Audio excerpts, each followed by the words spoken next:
Alright, welcome back.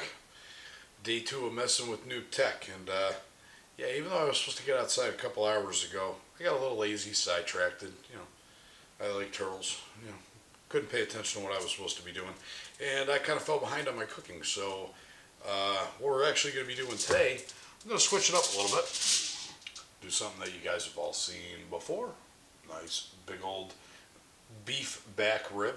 It's on the other side of our prime rib. What I'm actually going to do today, because I figure, what the hell, not everybody has a smoker, not everybody has a grill, not everybody has a nice Weber kettle.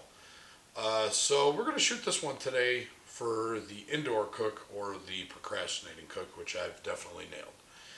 We're going to season her up, we're going to get in the stove. I got to tell you guys, pound for pound, this was a good deal. This was about 7 pounds, and one of the beefier ones of these I've seen. Usually when you get these, they have a lot of spots from the bone coming through, and these aren't notoriously known for having a high quantity of meat. So in my case, this 7.5 pounder only costed me, I think it was under 30 bucks or just at. And again, probably one of the nicer ones I've seen. Now, funny enough, I actually found 2 of them. And the other one I'm going to save for another day, and we'll actually smoke that one. I've been kind of vibing with the whole Asian influence in cooking as of late, so I'm sure that one's going to have something to do with that, even though I'm not there yet and haven't filmed it yet, but I'd like to plan ahead if I can. With the seasonings with these, since I'm not going to take off the membrane on the back, you can if you want. On the next one I probably will, just in case anybody doesn't know how to do it, I can show you. I'm going to leave the membrane on this one, so all I actually need to do now is just get a little seasoning on my edges. And I'm going to put this in a pan on a rack, and I'm going to simulate the same temperatures that I would smoke it at. We're going to rock it out at about 250 to 275. When it starts rendering fat, I'll probably put some beef broth in that bottom of that pan underneath the rack to allow it to braise a little bit too.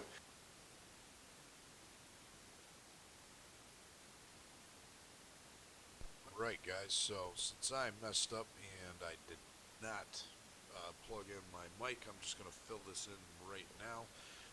Those potatoes, I cut those into about a ½ inch, and what I'm going to do is just deep fry them. I'm going to twice fry them.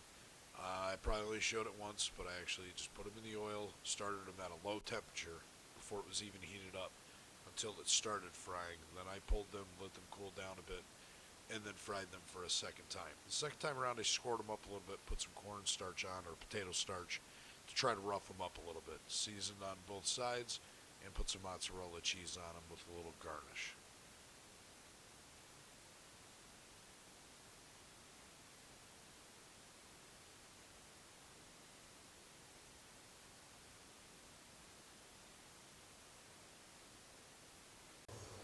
Alright, well, another rough lesson in life.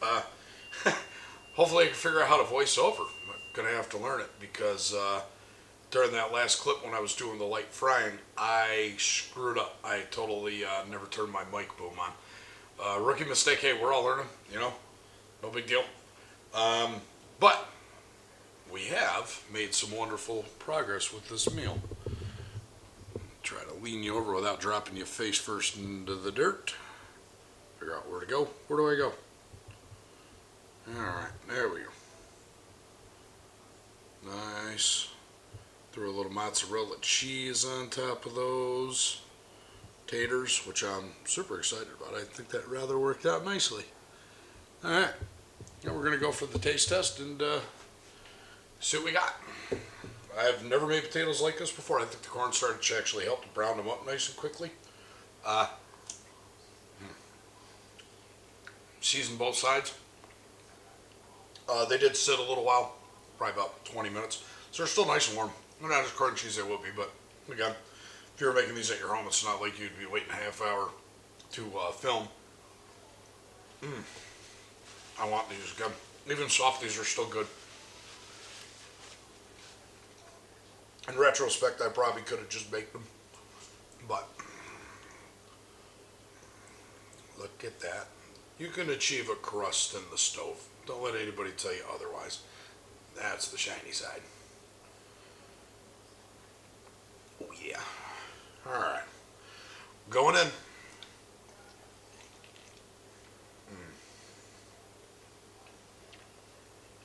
When you find these this cheap, well, keep your eye open for them for starters, because these are a treat. They're a hell of a steal.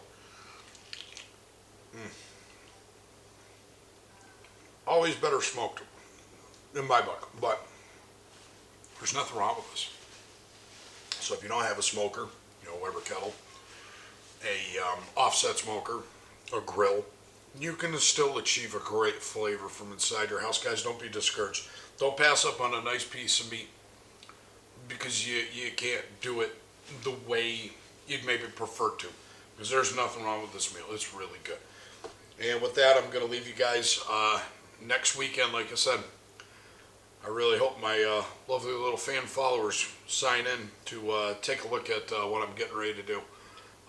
Truth be told, I probably should have held on to this until I had a lot more viewers because it would kind of create a ripple, but we're going for it anyways. I don't care. I'm not patient.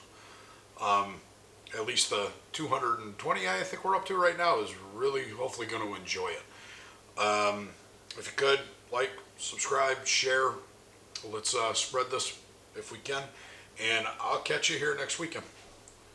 Thank you for coming to Dyslexic Dad's Cooking. I can't reach the pause button. Jeez Louise, come on.